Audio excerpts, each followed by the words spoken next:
มีส่วนบางคนสะเกรนเนี่ยกรุบกรองอาชีพกรรมให้นังบกหลักลุป่าหรือก็ในอาชีพคางลุป่าทั้งไงนิกยมเวียนกติยุโสมนายนอมจุดนี้ทำไมมวยแบบศึกษาพิเศษทำไมมวยยังศึกษาออนไลน์vàสดายปียุทธศาสตร์ลุហើយแบบនេះជាវគ្គពិសេសមិនមែនសម្រាប់តែអ្នកបុគ្គលិកលក់ទេគឺសម្រាប់មនុស្សទូទៅមនុស្សណាក៏ដោយគឺដើម្បីជោគជ័យគឺត្រូវមានចំណេញលក់នៅក្នុងខ្លួនលក់នេះមិនមែនសំដៅតែលក់ផលិតផលដូចនៃដែលយើងយល់មនុស្សទូទៅយល់ទេគឺអាចជាការលក់គំនិតរបស់យើងផងដែរគេ sell your idea ពេលណាគេយល់ព្រមឯកភាពជាមួយគំនិតរបស់យើងអានឹងបានន័យថាគេគំនិតរបស់យើងឯកភាពនឹងគំនិតរបស់យើងវគ្គសិក្សាហ្នឹងយើង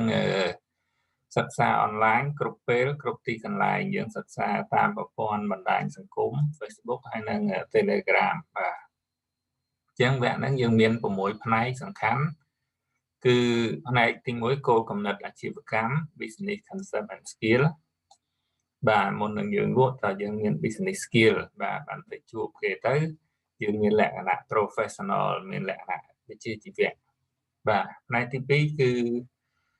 ភាពខុសគ្នារវាងការលក់ហើយនិងការអភិវឌ្ឍអាជីវកម្មអញ្ចឹងអ្នកខ្លះហៅ Sales Manager Business Development Manager ជាដើមទី3គឺការត្រៀមរៀបចំសម្រាប់លក់បាទត្រៀមល្អប៉ុណ្ណាលក់ជោគជ័យប៉ុណ្ណឹងបើយើងមិនបានត្រៀមទេយើងអត់បានត្រៀមទេចឹងយើងលក់មិនសូវជោគជ័យទេផ្នែកស្នូលទី4គឺដំណើរការនៃការលក់ក្នុងហ្នឹងមានការណាត់ជួបការធ្វើបទបង្ហាញការដោះស្រាយការជំទាស់ហើយនិងការបញ្ចប់ការលក់អ្នកខ្លះអត់ចេះដោះស្រាយការជំទាស់របស់អតិថិជនអ្នកខ្លះគាត់អត់ចេះបញ្ចប់ការលក់ដោយថាលក់ដាច់មិនដាច់នៅត្រាំត្រែងនៅហ្នឹងបាទទិញក៏មិនទិញលក់ក៏មិនលក់ហើយផ្នែកទី5គឺបច្ចេកទេសលក់សំខាន់ជាពិសេសគឺការលក់អនឡាញបាទមានការលក់ក្នុងចរាយន្តការលក់ពិសេសផ្សេងទៀតបាទផ្នែកទី6គឺអ្នកចូលរួមនឹងរៀបចំផែនការសកម្មភាពសម្រាប់អភិវឌ្ឍផ្នែកដែលគាត់នៅខ្វះខាតឬក៏ផ្នែកដែលគាត់ចង់ពង្រឹងបន្ថែមបាទ